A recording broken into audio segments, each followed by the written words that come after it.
اب منگول یہ کوشش کرنے والے تھے کہ شہر کے اندر جو مسلمانوں کا لشکر ہے اسے کسی نہ کسی طرح شہر سے باہر نکالنا چاہیے۔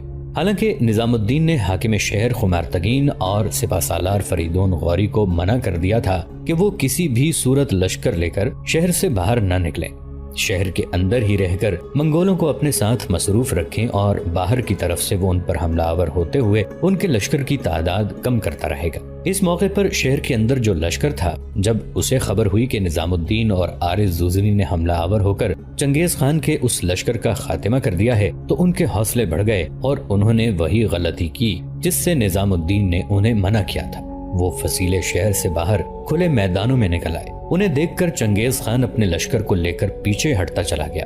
اہل شہر جوں جوں آگے بڑھتے گئے، منگولوں کا ٹڈی دل لشکر انہیں چاروں طرف سے گھیرتا چلا گیا۔ شہر سے نکلنے والے لشکریوں کو اس وقت ہوش آیا جب وہ دشمن کے نرغے میں تھے، اب ہتھیار ڈالے بغیر اور کوئی صورت باقی نہ تھی۔ اس طرح خوارزم شہر کے لشکر کے ہتھیار ڈالنے کی وجہ سے خوارزم اب منگولوں کے رحم و کرم پر تھا۔ پھر منگول شہر میں داخل ہوئے۔ شہر کو پہلے انہوں نے جی بھر کے لوٹا۔ وہ ایسا تاریخی شہر تھا جو مالا مال تھا۔ شہر کو لوٹنے کے بعد منگولوں نے جوان اور دستکاروں کو اپنے لشکر میں بھرتی کر لیا۔ جوان لڑکیاں منگول لشکریوں کے حوالے کر دیں اور بچوں کو غلام بنا لیا گیا اور باقی لوگ قتل کر دیے گئے۔ خوارزم کے لشکر نے وہی غلطی کی تھی جس کے متعلق نظام الدین نے انہیں سختی کے ساتھ منع کیا تھا۔ چنانچہ منگول جب خوارزم شہر میں داخل ہوئے تو نظام الدین اپنے لشکر کو لے کر سلطان کی طرف کوچ کر گیا۔ وہ بڑا مایوس، افسردہ اور دل گرفتہ ہو گیا تھا۔ خوارزم کو فتح اور اس پر قبضہ کرنے کے بعد چنگیز خان موسم گرما بسر کرنے کے لیے نقشب کی طرف چلا گیا۔ جب گرمی کی شدت کم ہوئی تو اس نے ترمز کا رخ کیا اور اہل شہر کو پیغام بھجوایا کہ اگر وہ مزاحمت ترک کر کے اطاعت کر لیں تو ان کے لیے فائدہ مند ہوگا۔ لیکن اہل شہر مقابلے پر ڈٹ گئے۔ 11 دن تک محاصرہ جاری رہا اور جنگ ہوتی رہی۔ آخر اہل شہر مغلوب ہو گئے۔ حسب قاعدہ وہاں کے جوان طبقے کو چنگیز خان نے اپنے ایک لشکر میں شامل کر لیا اور باقی ماندہ لوگ قتل کر دیے گئے۔ ترمز سے فارغ ہونے کے بعد چنگیز خان نے بلخ کا رخ کیا۔ بلخ ان دنوں بڑا آباد اور دولت مند شہر شمار کیا جاتا تھا، جو جنوب میں واقع پہاڑوں کے دامن سے 2 میل اور دریائے آمو سے 6 میل کے فاصلے پر تھا۔ اس کے آثار اب بھی مزار شریف کے گاؤں کے اطراف میں موجود ہیں۔ سکندر اعظم کی فتوحات کے بعد بلخ نام کا ایک شہر یونانی باختری ریاست کے صدر مقام کی حیثیت سے سامنے آیا۔ 628 عیسوی میں چینی بدھ بھکشو ہونسانگ یہاں آیا۔ اس کے قول کے مطابق اس شہر میں بدھوں کی تقریباً 100 عبادت گاہیں تھیں۔ ابو زید بلخی نے اپنی کتاب مسالک الممالک میں اس شہر کو اسلام سے پہلے بدھ مت کا مرکز بتایا تھا۔ حضرت عثمان غنی رضی اللہ عنہ کے عہد خلافت 632 ہجری بمطابق 653 عیسوی میں حضرت عثمان غنی رضی اللہ عنہ کے عہد خلافت 32 ہجری بمطابق 653 عیسوی میں احنف بن قیس نے اس شہر کا محاصرہ کر کے اسے تاراج کیا، لیکن شہر کو امان مل گئی اور دست برد سے محفوظ رہا۔ 43 ہجری بمطابق 663 عیسوی میں قیس بن ہاشم نے پورے شہر پر قبضہ کر لیا اور نوبہار جو بدھ مت کے مندروں کا مجموعہ تھا اس کو تباہ کر دیا۔ برمک کو جو نونہار پر حکومت کرتا تھا اپنی جاگیر کو بچانے کے لیے عربوں کی اطاعت قبول کرنا پڑی۔ سیستان اور تاس ہلمند کے بادشاہ نیزک ترخان، جس نے بظاہر اسلام قبول کر لیا تھا، وہ بعد میں مرتد ہو گیا اور اس نے بلخ کو عربوں کے قبضے سے نکال لیا۔ 715 عیسوی میں اس شہر پر مسلمانوں کا مکمل قبضہ ہو گیا۔ سن 725 عیسوی میں اسد بن عبداللہ والی خراسان نے اپنے محافظ فوجوں اور صوبائی حکومت کو مزار سے بلخ منتقل کر دیا اور اس شہر کی تعمیر شروع کروائی۔ سن 900 عیسوی میں بلخ پر سامانیوں کا قبضہ ہو گیا۔ سامانیوں کے دور حکومت میں اس شہر نے بہت ترقی کی اور بلخ ماور نہر، ترکستان اور ہندوستان کی باہمی تجارت کا مرکز بن گیا۔ اس دور میں یہ شہر 2 حصوں میں بنا ہوا تھا۔ اندرون شہر شہرستان یا مدنیہ کہلاتا تھا، دوسرا مضافات شہر کہلاتا تھا۔ اس کے گرد فصیل تھی، ایک بڑی دیوار بھی تھی جس میں 7 دروازے تھے۔ شہر کی ایک بڑی مسجد شہرستان میں تھی، بڑے بڑے بازار سامان سے بھرے ہوئے تھے۔ کچھ مورخین یہ بھی لکھتے ہیں کہ ایرانی شہروں کے مقابلے میں بلخ کی سڑکیں زیادہ چوڑی تھیں۔ اس کی مسجدیں خوبصورتی میں بے نظیر تھیں۔ اس کے گھروں کے صحن خراسان کے گھروں کے صحنوں سے زیادہ کشادہ تھے۔ 431 ہجری بمطابق سن 1040 میں بلخ پر چفری بے نے قبضہ کیا۔ یہ سلجوقیوں کا جد امجد تھا۔ اس کے بعد سلجوقوں کا اس شہر پر قبضہ رہا۔ 550 ہجری یعنی 1155 عیسوی میں غز ترکوں نے اسے تباہ و برباد کر دیا۔ پھر بلخ کے گورنر امیر قماچ نے ایک نئی جگہ اور ہموار میدان میں شہر کو اثر نو تعمیر کرایا۔ 594 ہجری بمطابق 1198 عیسوی تک یہ شہر فراختائیوں کے ہاتھ میں رہا اور اس کے بعد غوریوں کے قبضے میں چلا گیا۔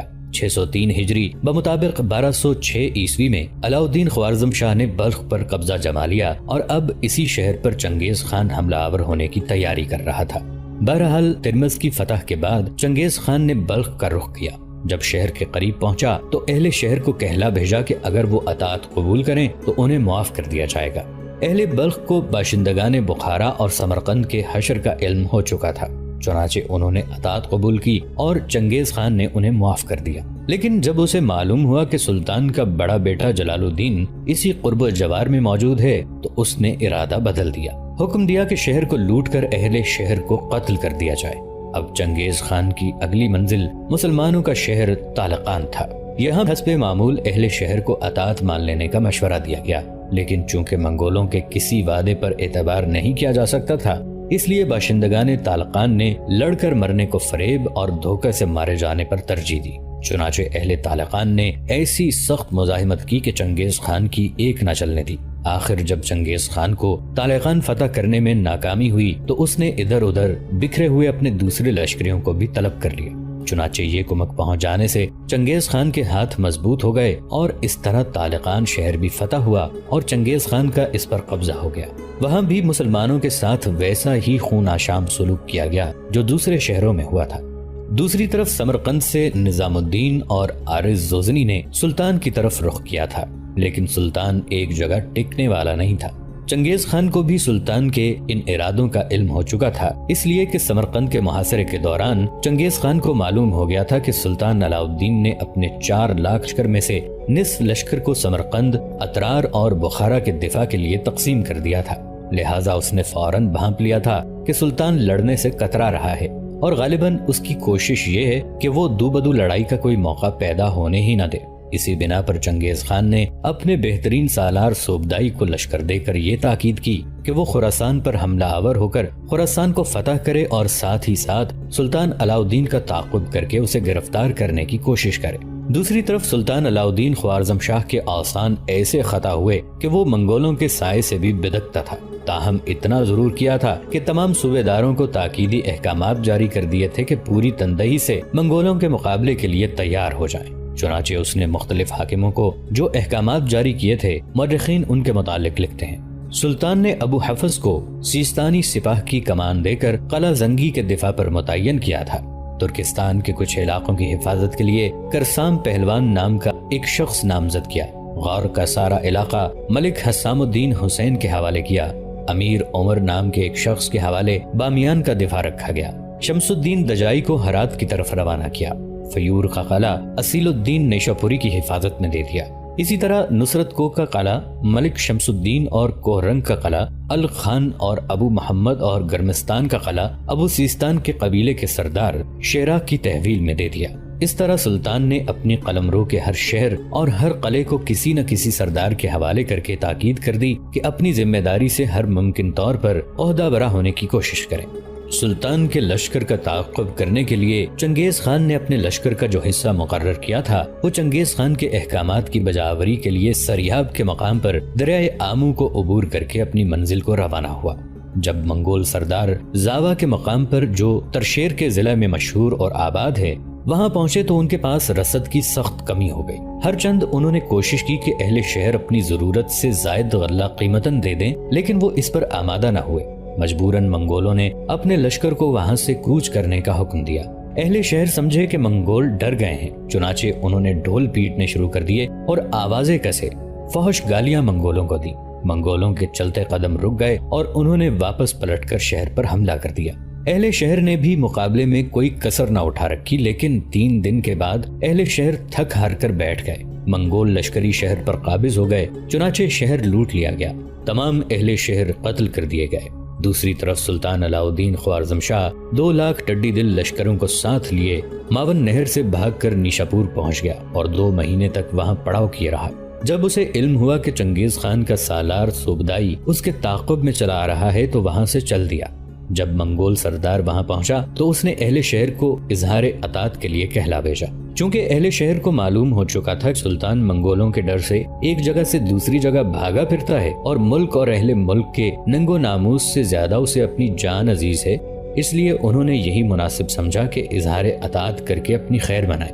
جب اہل شہر کا وفد منگول لشکر کے سالاروں کے پاس اظہار اطاعت کے لیے حاضر ہوا تو انہیں چنگیز خان کی طرف سے ایک تحریر لکھ کر دی گئی۔ ہر چھوٹے بڑے کو یہ بات معلوم ہونی چاہیے کہ تمام دنیا خان اعظم چنگیز خان کی ملکیت ہے۔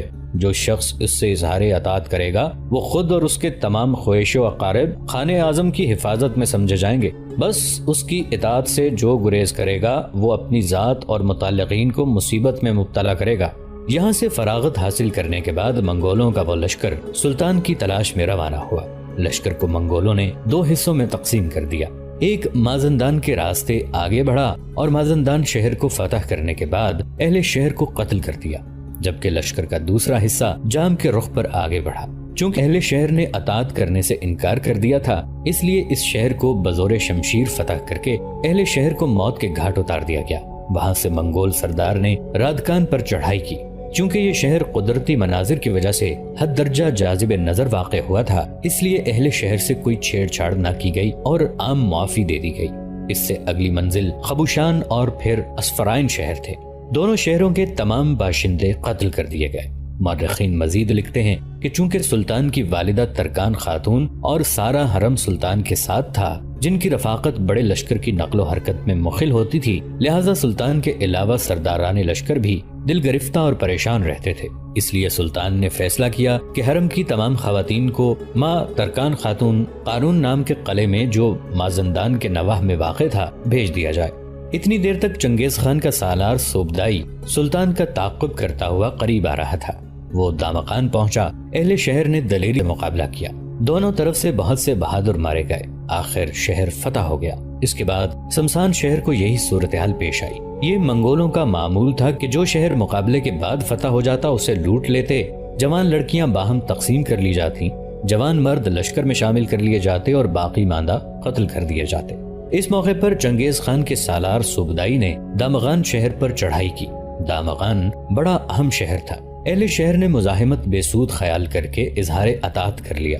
چونکہ صوبدائی کو چنگیز خان کے تاکیدی احکامات موصول ہو رہے تھے کہ سلطان کو جلد از جلد گرفتار کر لیا جائے، اس لیے دامغان نے منگولوں کا وہ لشکر سلطان کی تلاش میں ہمدان کو روانہ کر دیا۔ وہاں کے حاکم نے اظہار اطاعت کر کے اہلیان شہر کو اس مرگ ناگہاں سے بچا لیا۔ چونکہ سلطان بہت آگے نکل گیا تھا، اس لیے منگولوں نے تعاقب کا خیال ترک کر دیا اور ہمدان میں ٹھہر گئے۔ اسی اسنا میں منگولوں کو خبر ہوئی کہ خوارزم شاہ کا ایک لشکر سلماس کے مقام پر بیگ تیگین اور کوچا باغ خان کی کمان میں جمع ہو رہا ہے تاکہ منگولوں پر حملہ آور ہوں۔ جب منگولوں کو اس اجتماع کا علم ہوا تو انہوں نے اچانک چھاپا مار کر انہیں تتر بتر کر دیا۔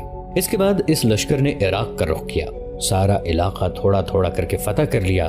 بعد ازاں اردبیل پر لشکر کشی کی۔ چونکہ وہاں کے لوگوں نے مزاحمت کی تھی، اس لیے شہر فتح کرنے کے بعد جلا دیا گیا اور اہل شہر قتل کر دیے گئے۔ اب جاڑا شروع ہو گیا تھا، اس لیے منگولوں کے اس لشکر نے موغان شہر کا رخ کیا۔ اس سال اس قدر برف باری ہوئی کہ ہر طرف برف کے ڈھیر لگ گئے، آمد و رفت کے تمام راستے بند ہو گئے۔ اس حالت سے فائدہ اٹھا کر عراق میں جمال الدین نامی ایک شخص نے منگولوں کے خلاف بغاوت کر کے ان کے صوبیدار کو، جس کا نام علاء الدولہ تھا، کریت نام کے قلعے میں قید کر دیا۔ جب موسم بہار میں برف پگھل گئی اور آمد و رفت کے راستے کھل گئے تو منگولوں نے جمال الدین کو سزا دینے کا ارادہ کیا۔ دوسری طرف جمال الدین کو بھی اپنی غلطی کا احساس ہو گیا، لہٰذا اس نے گڑ گڑا کر اظہار ندامت بھی کیا، لیکن منگولی ضابطہ اخلاق کی روح سے ایسی خطا معاف نہیں کی جا سکتی تھی۔ چنانچہ جمال الدین اور اس کے سب پیروکار موت کے گھاٹ اتار دیے گئے اور منگول لشکر وہاں سے تبریز کی طرف گیا۔ تبریز کی فتح کے بعد مراغہ اور نخوان پر حملہ آور ہوئے، جہاں کافی تعداد میں لوگ قتل کر دیے گئے۔ پھر بیلکان اور اران کی فتح کے بعد منگولوں کے اس لشکر نے وربند کے راستے شروان پر چڑھائی کی اور اسے فتح کر لیا۔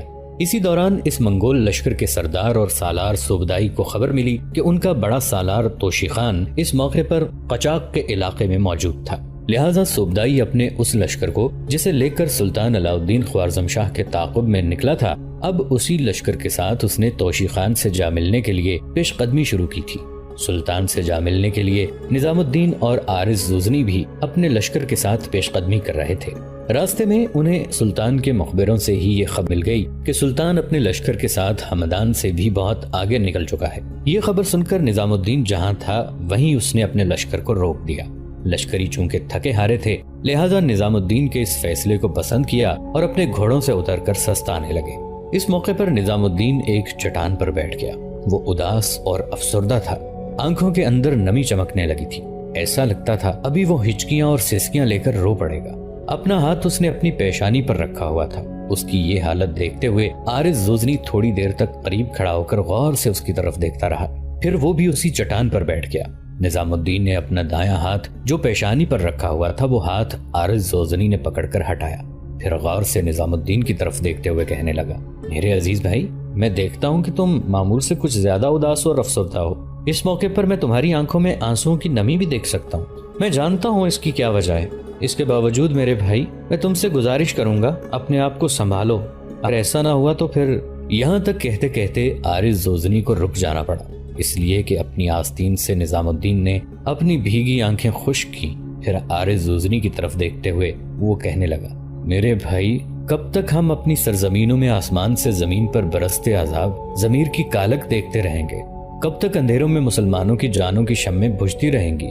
سلطان ہمیں بار بار مختلف شہروں میں چنگیز خان کی پیش قدمی کو سست کرنے کے لیے روانہ کر دیتا ہے، اور اس کام میں میرے بھائی کب تک ہم یہ دیکھتے رہیں کہ مسلمانوں پر نالہ شبگیر، تباہی کے آثار، موت کی ٹھنڈک، انگڑائیاں لیتے عذاب اور موت کے نہ ختم ہونے والے رقص کرتے بگولے نازل ہوتے رہیں؟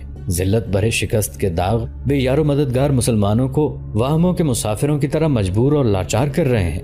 ہماری یہ سرزمینیں جو گندم، سونا، چاندی پیدا کرتی ہیں، کب تک انہیں خون میں نہلایا جاتا رہے گا؟ ہمارے شیشہ آسا شہر، سرخ رنگ گلیاں کب تک خون سے رنگین ہوتی رہیں گی؟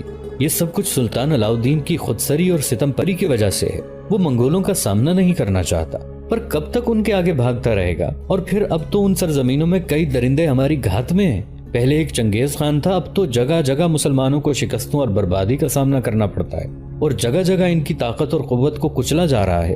اب تو چنگیز خان کے سارے سالار بھی چنگیز خان بن کر ہماری بستیوں، ہمارے شہروں اور ہمارے قصبوں کے درپے ہو چکے ہیں۔